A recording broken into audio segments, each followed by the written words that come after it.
नमस्कार। लोकसभा का बुधवार भारतीय लोकतंत्र की धड़कन पर रखा गया एक ऐसा वार था जिसकी गूंज देर तक सुनाई देगी।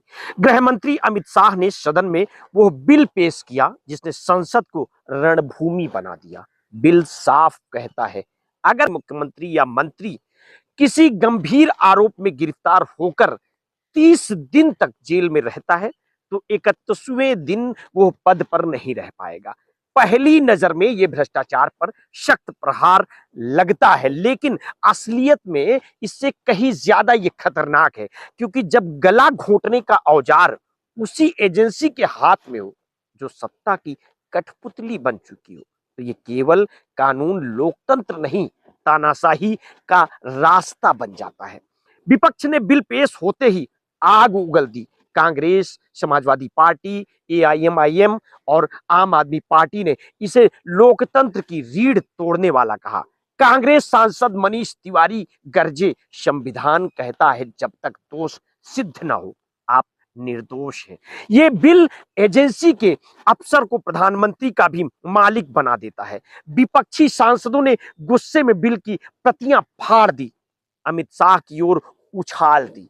हंगामा इतना बड़ा कि मार्शल तक दौड़ पड़े। ओवैसी ने इसे सीधा सीधा निर्वाचित सरकारों की मौत की कील कहा और चेतावनी दी कि यह देश को पुलिस राज्य में बदल देगा। आम आदमी पार्टी भी तमतमा उठी।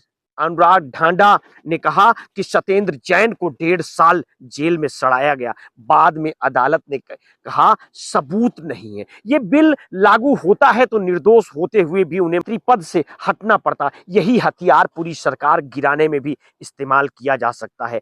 असल में विपक्ष का गुस्सा हवा में नहीं है। हाल ही में झारखंड के मुख्यमंत्री हेमंत सोरेन को राजभवन से उठाकर जेल भेज दिया गया। यह गिरफ्तारी सिर्फ एक केस नहीं बल्कि उस खेल का सबूत थी जिसमें सत्ता अपने विरोधियों को ध्वस्त करने के लिए एजेंसियों का खुला दुरुपयोग करती है। दिल्ली में मंत्री सत्येंद्र जैन पर भी यही खेल खेला गया।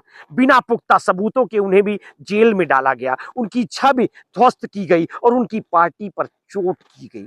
सत्ता पक्ष से जुड़े नेताओं पर न ऐसी गिरफ्तारियां होती है, ना इतनी तेज कार्रवाइयां, देखा होगा आपने। सवाल यह है कि जब जांच एजेंसियां पहले ही सत्ता की गुलाम बन चुकी है तो अब उनके हाथ में ये नया परमाणु हथियार किसके खिलाफ चलेगा। अमित शाह ने ऐलान किया कि बिल संयुक्त संसदीय समिति को भेजा जाएगा, लेकिन विपक्ष जानता है ये महज औपचारिकता है। असली मकसद ये सत्ता के इशारे पर एजेंसियों को संविधान से ऊपर खड़ा करना है। लोकसभा में गूंजते नारे और फाड़ी गई प्रतियां ये कह रही हैं कि ये लड़ाई भ्रष्टाचार मिटाने की नहीं बल्कि लोकतंत्र बचाने की है। जवाबदेही के नाम पर सत्ता विपक्ष की गर्दन फंदा कसना चाहती है और अगर ये बिल कानून बन गया तो लोकतंत्र की किताब में एक और काला अध्याय जुड़ जाएगा। आगे की अपडेट के लिए आप हमारे साथ जुड़े रहिए। समय समय पर हम आपको अपडेट देते रहेंगे। आपने अगर अभी तक हमारे इस चैनल को सब्सक्राइब नहीं किया है तत्काल कर लीजिए, बेल आइकन दबाना बिल्कुल ना भूलिए। अपने स्वास्थ्य के प्रति सचेत रहिए, सजग रहिए, अपना ध्यान रखिए। बहुत बहुत धन्यवाद। साधुवाद।